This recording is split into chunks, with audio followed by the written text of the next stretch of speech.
ارشاد فرماتا ہے وَإِن كُنتُمْ فِي رَيْبٍ مِّمَّا نَزَّلْنَا عَلَىٰ عَبْدِنَا فَأْتُوا بِسُورَةٍ مِّن مِّثْلِهِ وَادْعُوا شُهَدَاءَكُم مِّن دُونِ اللَّهِ إِن كُنتُمْ صَادِقِينَ۔ اللہ کریم نے ارشاد فرمایا کہ اگر تم ہمارے نازل کیے ہوئے قرآن مجید کے اندر شک کرتے ہو جو ہم نے اپنے بندے پر نازل فرمایا ہے فَأْتُوا بِسُورَةٍ مِّن مِّثْلِهِ، اللہ کریم نے فرمایا تو پھر اس کی مثل کوئی ایک صورت لے کر آؤ، وَادْعُوا شُهَدَاءَكُم مِّن دُونِ اللَّهِ، اللہ نے فرمایا یہاں تک کہ جو تمہارے شہداء ہیں ان کو بھی گواہی دو، ان کو بھی بلاؤ، ادعو ان کو بلاؤ، آئیں شہداءکم من دون اللہ، وہ اللہ کی ذات کے علاوہ پر گواہی دیں قرآن مجید پر کہ یہ قرآن مجید رب کا کلام نہیں ہے، اس کے مقابلے کے اندر یہ صورت پیش کی جا رہی ہے، ان کنتم صادقین، اگر تم اپنے وعدے کے اندر اپنے قول کے اندر سچے ہو۔ اب اس آیہ کریمہ کے ضمن میں قرآن مجید فرقان حمید آپ کے سامنے ہے، ہمارے سامنے ہے،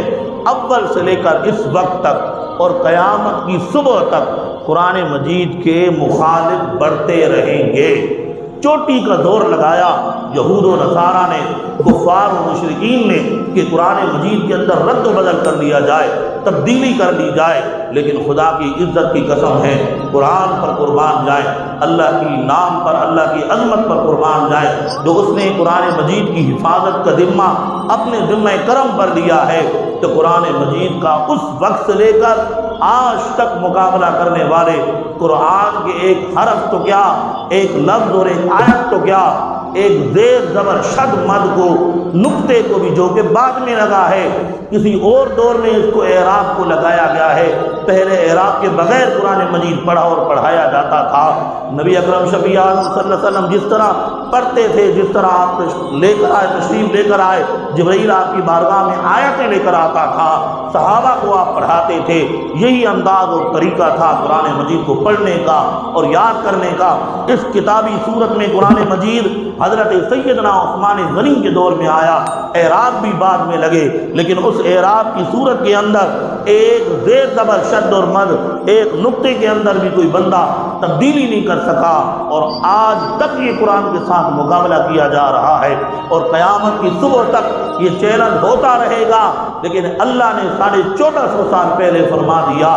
فَأْتُوا بِسُورَةٍ مِّن مِّثْلِهِ، اللہ نے فرمایا تمہیں بھی چیلنج ہے، تمہارے آباء و اجداد کو بھی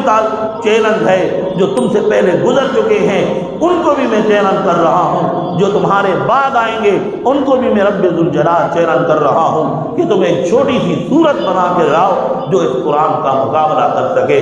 آج تک تو یہ چیلنج کسی نے قبول نہیں کیا، ہر بندہ کوشش کرتا رہا کہ ہر بندے نے اس چیلنج کو توڑنے کے لیے ذمہ داری قبول کرتے ہوئے پوری کوشش کی کہ قرآن مجید کے الفاظ کے اندر، حروف کے اندر، اعرابی لفظی کے اندر